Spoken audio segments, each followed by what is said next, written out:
This is the 2018 Toyota Corolla Im, and I know exactly what you're thinking.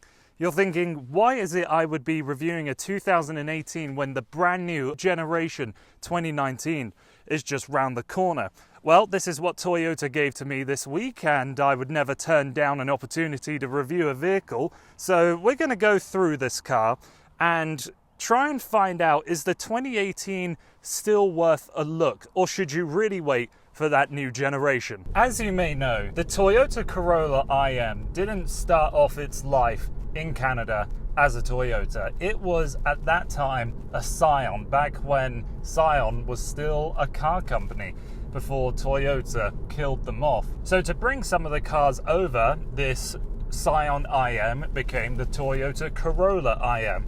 And the interesting thing about this, there is no Corolla badging anywhere on this car. You have the one Im badge on the boot lid, and that's kind of it. It's definitely one of the more challenging cars to figure out what exactly it is. Going back and looking at what one of the main values of Scion was having everything as one fixed package. You had two choices. You could choose the color of the car and you could choose the transmission. In this car, you either have a CVT, which is what I have right here, or a 6-speed manual. They send power to the front wheels with the 1.8 litre naturally aspirated 4-cylinder. It produces 137 horsepower and 126 pound-feet of torque. Again, going with that ideology that Scion had, is there was one way to have it. So if you're wanting any additional options on this car, it's not exactly possible. What you see here is what you get. You have a fair few things, like we have heated front seats up here. We have Toyota's safety sensing systems with lane departure warning, the pre-collision braking, the pre-collision warning.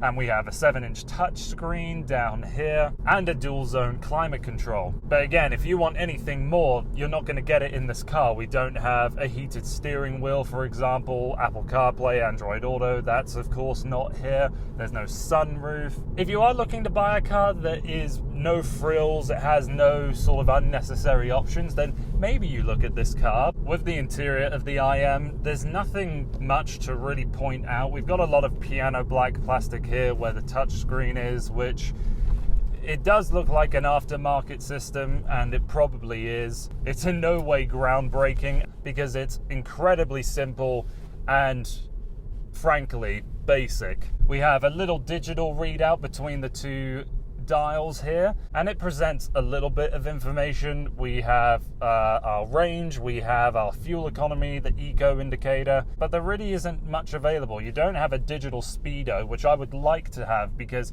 even in the brightest setting, I don't find these dials bright enough. There's a lot of black plastic in here, and down by the shift lever, you can see it's already been scratched up pretty badly. I do like the soft plastics that surround the door, on top of the dashboard. There's a nice little flare of this white leatherette down here too, but I would never go so far to say this interior is exciting. But I'll tell you one cool thing, look at these air vents here. That's kind of neat. And I actually think the best feature of this car is these cloth seats. There isn't a ton of lower leg support, but I find myself very comfortable in here. You have a little bit of thigh bolstering, which holds you in place. So if you're a tall guy doing a long trip, I actually think you'll be pretty happy in these seats. Although everything seems to be very neatly put together, everything is screwed together well, there is a lot of road noise that comes through the cabin. Going down the highway at 110, it is noisy. I can hear quite a bit of roar from those tires. Above everything, that might be my largest criticism of this car, is that it doesn't really seem to be all that isolated from the road and the wind. I hope that with that new generation, that is something they tackle head on. The exterior design, I actually think looks pretty good, but with this all new generation of Corolla coming out later this year, that is a good looking car. Driving the Toyota Corolla, there's a lot to be desired. The CVT has its typical mechanical woes where you'll be on the highway, you've got your cruise control set, and for all of a sudden it's hanging out at 4,000 RPM. And the way to describe this powertrain is tinny.